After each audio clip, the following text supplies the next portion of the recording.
안녕하십니까. 오샤드의 소금 전문가 박주용 이사입니다. 이번 시간에는 미네랄이란 무엇인가 라는 주제를 가지고 한번 이야기를 해 보겠습니다. 많은 사람들이 이 미네랄에 대해서 이야기를 하지만은 정확하게 이 미네랄이 무엇인가에 대해서 아시는 분이 그렇게 많지가 않습니다. 그래서 이번 시간에는 이 미네랄이 뭐고 우리 몸에서 어떤 작용을 하고 어떻게 이 세상에 왔다가 사라지는가에 대한 것을 한번 공부를 해 보도록 하겠습니다. 미네랄이라고 하면은 이 지구상에 있는 모든 원소를 총칭하는 말입니다. 모든 원소가 미네랄이죠. 사람들이 이제 편의상 미네랄을 어떤 사람은 유기 미네랄, 무기 미네랄 이렇게 나누고 있기도 합니다. 이 지구상의 모든 원소가 미네랄이라고 얘기를 했는데, 그러면 모든 게 다 미네랄이냐? 이제 사람들이 이걸 분류하는 과정에서 여기 CHON, 탄소, 수소, 산소, 질소, 이거는 우리가 탄소 동화작용이라는 걸 거쳐가지고 우리가 필요한 영양분이 됩니다. 이렇게 단백질 있죠. 네.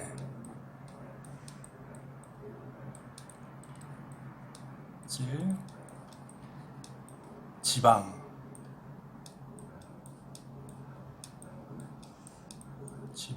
네. 네. 그 다음에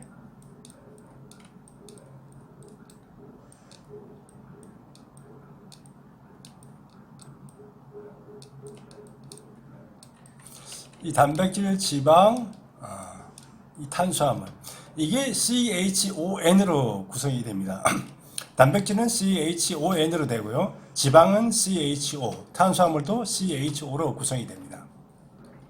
이렇게 우리가 필요로 하는 이 영양분을 구성하고 있는 이 CHON은 이 미네랄이라는 말에서 빼어서 사용합니다. 그러니까 이거를 굳이 미네랄이라고 하지는 않습니다. 엄밀하게 말하면은 모든 원소에 포함되기 때문에 미네랄이라고 해야 되지만은 이 탄소 동화작용을 거쳐서 만들어지는 이런 단백질, 지방, 탄수화물의 구성 성분인 CHON은 미네랄이라고 하지를 않습니다.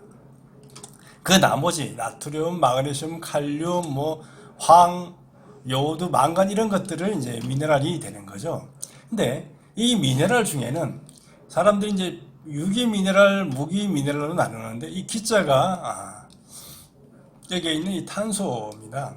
그러니까 탄소 동화작용을 거쳐가지고 식물의 몸을 거쳐서 나온 것들, 식물의 몸을 거쳐서 들어갔던 것들을 속에 있는 것을 유기 미네랄이라고 보통 얘기를 합니다. 쉽게 말하면 단백질 속에도 칼슘이나 마그네슘 이런 게 들어가 있을 수가 있겠죠. 이런 미네랄을 사람들이 이제 편의상 유기 미네랄이라고 하고 있고, 우리가 보통 먹는 소금이나 이런 것들을 보통 무기 미네랄로 얘기를 합니다. 하지만 이거 구분 자체가 제가 볼 때는 의미가 없습니다. 그래서 어떤 사람은 이게 유기 미네랄이 더 좋고 무기 미네랄이 더 나쁘다, 이게 몸에 흡수가 잘 되게 흡수가 안 된다라고 얘기를 하는데, 그건 틀린 주장입니다. 이 미네랄이 우리 몸에서 흡수가 된다라는 것은 딱 하나의 전제, 이 이온화라는 과정이 있습니다. 이 이온화가 되면은 다 흡수가 되고 똑같이 사용이 됩니다. 물론 이제 탄소 동화 작용을 거치는 과정에서 우리 그 몸속에 들어와서 거쳐간 부분들은 나름대로 좀 정제가 됐다라고 할 수는 있겠지만은 실질적으로는 별 차이가 없습니다. 그래서 미네랄의 정의를 이렇게 살펴보면은요, 우리 신체를 구성하는 요소는 54종이고, 그죠? 그 다음에 이런 거 있는데, 요거를 탄소, 질소, 수소, 산소를 제외한 50종의 원소를 무기질 미네랄이라고 하고, 우리 신체에 반드시 필요하다고 알려져 있는 것은 20종인데, 이 나머지 54종, 더 나아가서 이 지구상의 모든 원소가 우리 몸에 관여를 하고 있습니다. 아직 그게 구체적으로 규명이 되어져 있지 않기 때문에 그럴 뿐이죠. 그리고 문제는 이런 미네랄 이거는 지구상의 어떤 생명체도 만들지를 못합니다. 반드시 외부에서 우리가 식품이라든가 물이라든가 아니면은 뭐 약이라든가 이런 걸 통해서 반드시 섭취를 해야 됩니다. 그 다음에 필수 영양소고 이게 없으면 생명체가 유지 안 됩니다. 그리고 이건 유기물이 아니기 때문에 에너지를 만들지 못하는 이런 특성을 가지고 있죠. 그래서 구분은 뭐 100mg 이상이면 다량 미네랄, 이상이면 뭐 작은 미량 미네랄 이렇게 구분을 합니다.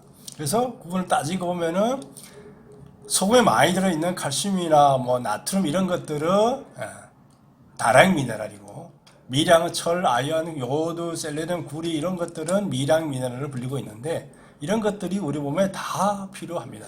그 중에 이제 많은 것들이 소금을 통해서 섭취를 합니다. 소금에는 나트륨도 있지만은 칼슘도 있죠. 근데 칼륨도 있고 마그네슘, 황도 들어있고 염소도 들어있습니다. 이게 다량 미네랄이 이제 우리 몸에 하루신체 많이 필요한 것들이 대부분 다 소금과 연관이 되어져 있는 미네랄이라고 보시면 됩니다.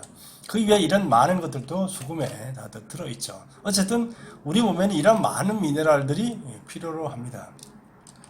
그리고 이 미네랄 우리 몸에 어떤 기능을 하냐 보면은 우리 몸을 구성을 따지면 수분이 61, 단백질 17, 지방 16, 탄수화물이 0.5%밖에 안 되고 무기질 미네랄이 5.5% 정도 들어 있습니다.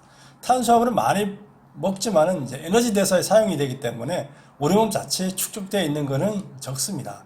이 탄수화물은 소모가 안 되면은 이 지방이나 단백질로 이렇게 바뀌어서 저장되는 이 특성들이 있습니다.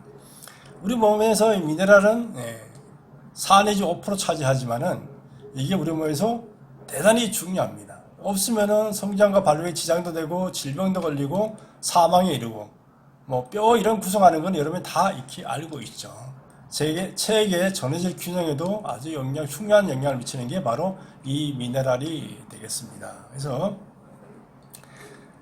신체 조직에서 뭐 경조직엔 뭐 이런 것들 있고 뭐 연조직에서 근육, 피부, 혈액에 또 들어 있죠. 그다음에 뭐 생체 유지 기능이 지금 몸을 구성하는 기능도 있고 생체 유지 기능은 뭡니까? 우리 몸 세포 내외에 이온으로 존재해가지고 우리 몸의 삼투압이라든가 산알칼리라든가 근육, 신경, 근육 유지 이런 것들이 다 미네랄이라는 것이 역할을 합니다. 이 미네랄이 없으면 우리 몸 자체가 움직여지진 않고 구성도 안 됩니다. 뭐 예를 잘 아시겠지만 철이 부족하면 빈혈이 걸리죠. 요오드가 부족하면은 갑상선 호르몬이 이상이 생겨가지고 이런 문제가 생기죠. 칼슘이 없으면 뼈나 치아 이런 것들 문제들 골다공증 이런 것들이 생기게 되겠죠. 그렇기 때문에 이 미네랄이라는 것이 대단히 중요합니다. 그리고 이 미네랄은 계속적으로 순환을 합니다. 쉽게 미네랄은 누가 만들지도 못하고, 그죠? 만들지 못해요. 신이 아닌 이상 만들지 못합니다. 그리고 이거를 없애지도 못해요. 이 미네랄은 이제 식물이 이제 뿌리를 통해서 흡수를 하죠. 그걸 또 동물이 먹고, 동물이 죽으면은 분해가 돼서 다시 흙으로 돌아갑니다. 흙이죠.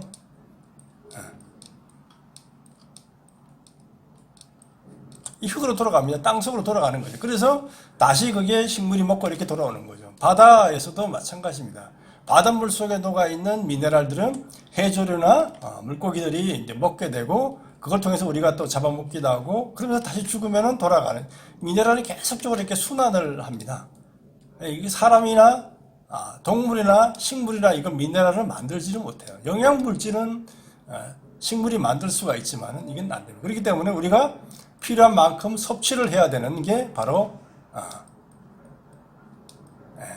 이게 섭취해야 되는 게 미네랄이 되겠습니다. 수많은 연금술사들이 실패한 거죠. 이 미네랄, 금이나 은이나 뭐 이런 것들 만들겠다고 노력했지만 다 실패를 했죠. 이거는 만들어지지 않고 우리 몸에서 반드시 필요한 게 바로 미네랄이 되겠습니다. 이 미네랄이 무엇이냐? 바로 이 생명과 거의 꼬르 관계에 있는 게 바로 미네랄입니다. 근데 미네랄 하면 사람들이 혹시 이게 꼭 뭐 광물 개념에서 철이나 이런 것만을 생각하는데 가스화의 형태로 황이나 염소 같은 경우는 가스 형태로 됐다가 고철로 여러 가지로 바뀌게 되겠죠. 아주 다양하게 됩니다. 그래서 우리 몸에서 중요한 건 이게 이온화 될 수 있느냐 없느냐가 제일 중요합니다. 돌멩이도 미네랄이죠. 조개 껍질, 굴 껍질 다 미네랄입니다. 하지만 그게 우리 몸에 의미가 있기 위해서 녹아서 우리 몸에 이온화돼서 들어올 수가 있어야 되죠. 계란, 달걀 껍질도 칼슘이죠. 이거를 또 먹으려고 그러면 우리가 그걸 산이나 식초 이런 걸 해서 녹여서 먹을 수도 있지만 어쨌든 간에 그게 결국은 이온화되지 않으면 의미가 없습니다. 무기냐 미네랄 무기냐가 아니라 이온화가 될 수 있느냐 아니냐 이게 가장 중요한 것이 되겠습니다. 그래서 이런 것들이 이온의 형태로 해서 나무 뿌리를 통해서 흡수돼서 탄소 동화장애를 거쳐서 식물의 단백질이나 지방이나 탄수화물 속에 들어가 있으면 이게 유기미네랄이 되는 거고 그렇지 않으면 무기미네랄이 되는 거죠. 우리가 시중에서 칼슘 마그네슘 제제 같은 걸 구입해서 드시는 분들이 많이 있습니다. 요오드 필요하면 드시죠. 그거 다 이거죠. 무기미네랄입니다. 그걸 식물에서 추출하는 거 아닙니다. 그죠? 우리가 많이 먹는 칼슘 다 조개 껍질이나 이런 걸 가지고 다 만들어내는 겁니다. 유기냐 무기냐의 문제가 아니라 이온화 될 수 있도록 만들어졌느냐. 조개 껍질을 우리가 먹는데 소화가 안 되지 않습니까? 그걸 이온화 될 수 있도록 만들어지면 우리 몸의 흡수가 가능한 겁니다. 그렇기 때문에 근데 소금에 들어있는 이런 미네랄들 있죠. 나트륨, 마그네슘, 칼륨 이런 것들은 다 물에 녹이면은 이온화가 됩니다. 그래서 우리가 흡수를 할 수가 있는 거죠. 소금하고 똑같은 겁니다. 그래서 미네랄이라고 하는 건 이 지구상의 모든 원소고 근데 그 중에서 CHON은 특별하게 미네랄이라고 하지를 않고 나머지를 미네랄이라고 한다. 미네랄, 유기미네랄, 무기미네랄 나누게 하지만 특별하게 의미가 있는 건 아니고 이온화가 가능하냐 아니냐가 대단히 중요하다라는 것을 말씀을 드릴 수가 있습니다. 미네랄은 우리 인간이 합성을 못하는 겁니다. 반드시 외부에서 음식이나 물이나 약이나 이런 형태로 섭취를 해야 되는 거죠. 그리고 하루에 신체 필요한 많이 필요한 것들은 대부분 다 소금하고 연관성이 있다라는 걸 말씀을 드렸고요.